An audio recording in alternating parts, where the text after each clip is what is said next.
వికారాబాద్ జిల్లా తాండూరు మండలం చంద్రవంశ గ్రామ పెద్దల సమక్షంలో జాతర ఉరుసు ఉత్సవాల తేదీలు ప్రకటించారు. ఈ నెల 14 గంధాలు 15 జాతర ఉత్సవాలు నిర్వహిస్తున్నట్టు తెలిపారు. ఈ ఉరుసు ఉత్సవాలకు భక్తులు అధిక సంఖ్యలో హాజరై విజయవంతం చేయాలని విజ్ఞప్తి చేశారు. ఈ కార్యక్రమంలో బసవరాజ్ పటేల్, రవి పటేల్, వెంకటయ్య గౌడ్, దస్తయ్య గౌడ్, మల్లేశం, కిష్టప్ప, దర్గా నిర్వాహకులు తదితరులు పాల్గొన్నారు.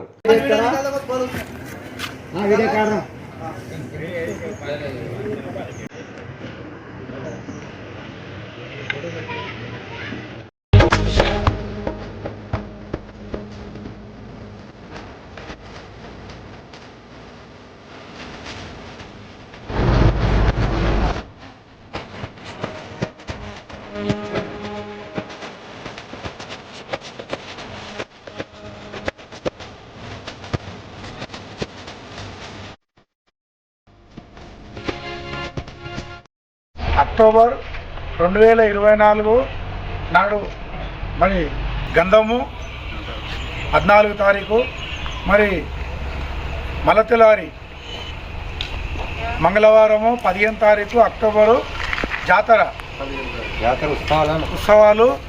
మరి ఇట్టి కార్యక్రమానికి ప్రజలందరూ భక్తులందరూ కూడా భగవంతుని దర్శనానికి రాగలరని కోరుతూ ఇంతటితో ముగిస్తుంది.